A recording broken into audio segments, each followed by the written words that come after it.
اعوذ باللہ من الشیطان الرجیم، بسم اللہ الرحمن الرحیم۔ یہ سورہ فاتحہ کے فضائل میں بیان کر رہی ہوں، جو کہ بہت ہی زبردست فضائل ہیں، جو کہ سورہ فاتحہ کے فضائل ہیں۔ اس سورہ فاتحہ کے 28 نام ہیں، جن میں سے 4 میں ہی بیان کر رہی ہوں، جو کہ 4 کے نام یہ ہیں۔ اول، سبع مثانی، جیسا کہ اللہ تعالیٰ ارشاد فرماتے ہیں کہ وَلَقَدْ آتَيْنَاكَ مِنَ الْمَثَانِ وَالْقُرْآنِ الْعَظِيمِ، یعنی اے حبیب عطا کیے ہم نے آپ کو 7 آیتیں اور قرآن مجید۔ اس کو سبع مثانی اس لیے کہا جاتا ہے کہ سورت 2:12 نازل ہوئی ہے، یعنی مکہ معظمہ اور مدینہ منورہ میں۔ اور مثانی اس لیے بھی کہا جاتا ہے کہ نماز میں بار بار لینے ہر رکعت میں پڑھی جاتی ہے۔ اس میں 7 آیتیں ہیں۔ حضرت حضور انور نے فرمایا کہ شب معراج میں نے دیکھا کہ عرش معلیٰ پر ایک مروار دید یاقوت کی 2 تختیاں معلق ہیں، ایک پر سورہ فاتحہ اور ایک پر قرآن شریف لکھا ہوا ہے۔ میں نے عرض کیا کہ خدا بندے، یہ چیز کس کو عطا ہوں گی؟ تو ارشاد ہوا کہ آپ کو اور آپ کی امت کے لیے۔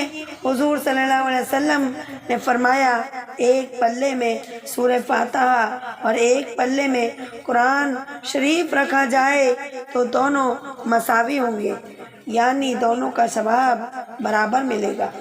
حضور انور صلی اللہ علیہ وسلم نے فرمایا، جس نے سورہ فاتحہ پڑھی گویا اس نے توریت و زبور و انجیل اور قرآن کو پڑھ لیا اور زمین کے پہاڑوں کے برابر سونا اللہ کی راہ میں خیرات کیا۔ حضور صلی اللہ علیہ وسلم نے فرمایا، جس نے ایک مرتبہ سورہ فاتحہ پڑھی اس کے لیے دوزخ کے 7 دروازے بند ہو جاتے ہیں اور جنت کے 7 دروازے کھل جاتے ہیں۔ جبکہ مدینہ منورہ میں عورتوں کو جماعت میں شریک ہو کر نماز پڑھنے کی اجازت تھی۔ حضور اکرم صلی اللہ علیہ وسلم صبح کی نماز میں سورہ حجر تلاوت فرما رہے تھے کہ 7 دوزخ کا بیان اس صورت میں ہے۔ ان دوزخوں کا بیان سن کر ایک عورت بے ہوش ہو کر گر پڑی۔ حضور انور کو بات نماز کے معلوم ہوا تو اس صورت سے آپ نے دریافت کیا کہ اس نے عرض کی کہ حضور، وہ 7 دوزخ سے ہم کیوں کر نجات ملے گی؟ حضور انور نے فرمایا کہ سورہ فاتحہ میں 7 آیتیں ہیں جو نماز کے بعد 7 مرتبہ پڑھی جائیں تو اللہ تعالیٰ 7 دوزخوں کی آگوں سے نجات دے گا۔ دوم، فاتحہ الکتاب اس لیے کہا جاتا ہے کہ قرآن شریف کا لکھنا و پڑھنا اس سورت سے شروع ہوتا ہے۔ یہ سورت اللہ تعالیٰ اور بندے کے درمیان میں واقع ہے، جیسا کہ ارشاد ہوتا ہے کہ قسمت یا بنی و بین عبدی۔ تیسرا نام انما الصلاۃ اس لیے کہا جاتا ہے کہ ابتدا نماز کی اس صورت سے ہے۔ جب تک کہ سورہ فاتحہ نہ پڑھی جائے نماز نہیں ہوتی، جیسا کہ حضور انور نے فرمایا، لا صلاۃ الا بفاتحۃ الکتاب، یعنی نماز نہیں ہوتی جب تک کہ سورہ فاتحہ نہ پڑھی جائے۔ یہ سورہ نماز کی جان ہے۔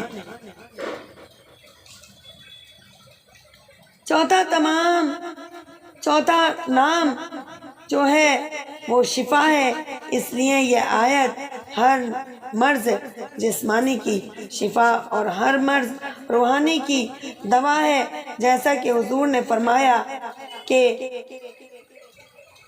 فاقیات الکتاب شفاء من کل دابہ من کل دائن الا النسامی، یعنی یہ سورہ فاتحہ ہر مرض کی دوا ہے سوائے موت کے۔ معراج النبوت میں لکھا ہے کہ ایک شخص کا ہاتھ کٹ گیا، حضور انور نے اس پر سورہ فاتحہ پڑھ کر دم کیا، ہاتھ فوراً درست ہو گیا۔ ایک صحابی ایک جنگ فتح کر کے واپس ہوئے، اتفاقاً پہاڑ سے نیچے گرے، پاؤں ٹوٹ گیا۔ قافلہ والوں کو معلوم نہ تھا کہ وہ آگے بڑھ گئے اور وہ روتے ہوئے وہیں پڑے رہے۔ غیب سے ندا ہوئی کہ سورہ فاتحہ پڑھ کر دم کر لیا جائے۔ وہ صحابی نے 7 بار پڑھ کر دم کر لیا، اسے دم پیرا اچھا ہو گیا اور وہ چلے گئے۔ ایک صحابی کو سانپ نے کاٹا، ایک اور صحابی نے 7 مرتبہ سورہ فاتحہ کو پڑھ کر دم کیا، سانپ کا زہر فوراً اتر گیا اور وہ بالکل اچھے ہو گئے۔ حضور انور کا معمول تھا کہ جب آپ کو کسل مندی یا کوئی تکلیف یا درد سر ہوتا تو سورہ فاتحہ اور چاروں کل پڑھ کر دونوں دست مبارک پر دم کر کے اپنے چہرے منور پہ تمام جسم اطہر پر پھیر لیتے تھے۔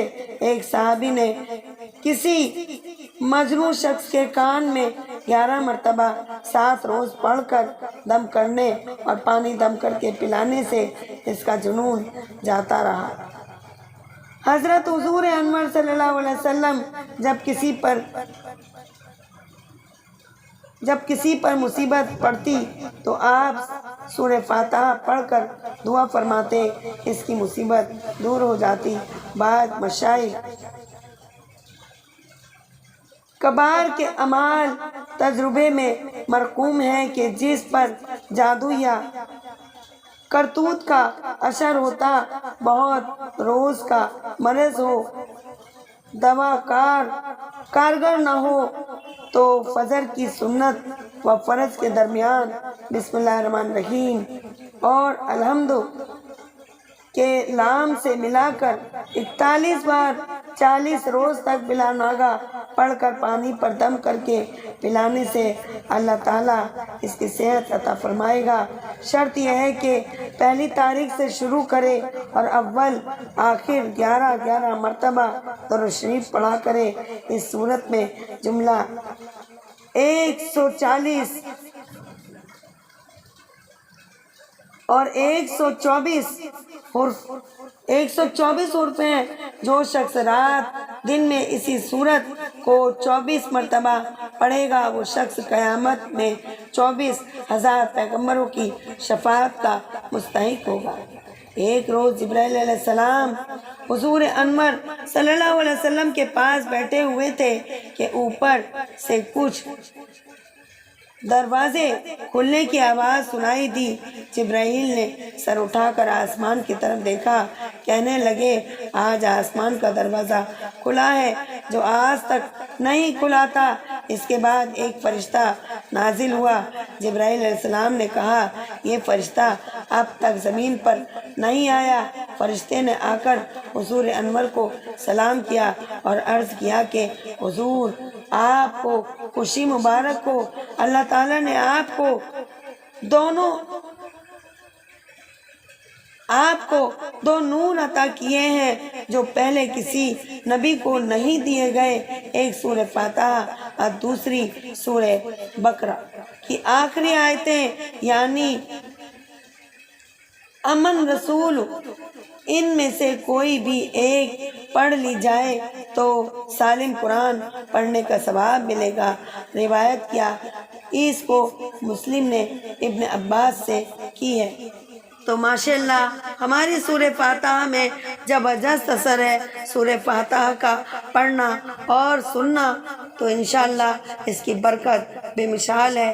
اگر 7 سمندروں کی روشنائی بھی لے کر سورہ فاتحہ کی تعریف کی جائے تو وہ بھی کم ہے، کیونکہ سورہ فاتحہ کو جب اللہ پاک نے نازل کیا تو شیطان زبردست طریقے سے چوتھی بار رویا تھا، تڑپ تڑپ کر رویا تھا۔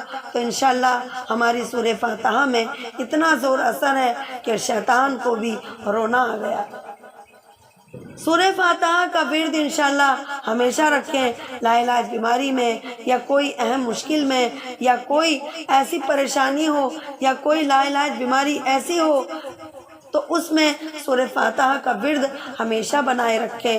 سورہ فاتحہ کو اپنے زبان، اپنے دل، اپنے قلب، اپنے دماغ میں بسا کر رکھیں تو انشاءاللہ سورہ فاتحہ کا ورد ہمیں کبھی غمگین نہیں ہونے دے گا، کبھی پریشان نہیں ہونے دے گا۔ کبھی آنے والی مصیبتیں جو آنے والی ہیں تو انشاءاللہ ان مصیبتوں سے ہمیں سورہ فاتحہ کا ورد ہمیں بچا کر رکھے گا۔ تو انشاءاللہ میں آپ سے یہی کہوں گی کہ سورہ فاتحہ کا آپ ورد کرتے رہیں اور اپنی جان اور مال اور تمام پریشانیوں کا حل جو بھی ہے سورہ فاتحہ میں حل ہے۔ تو اللہ پاک کے اس کلام کو ہم دل سے لگائیں اور اپنے دل سے اس کو پڑھیں انشاءاللہ تعالی، جس کی تعریف اللہ پاک نے بتائی ہے کہ میں نے قرآن کی شروع میں ہی سورہ فاتحہ کو میں نے بنایا ہے۔ سورہ فاتحہ کی قرآن کی ابتدا سورہ فاتحہ کے ساتھ ہوتی ہے۔ تو انشاءاللہ تعالی سورہ فاتحہ کا ورد انشاءاللہ ہم سب کریں، ہم سب سورہ فاتحہ کی شان اور قدر و منزلت کو پہچانیں انشاءاللہ تعالی۔ اللہ اکبر۔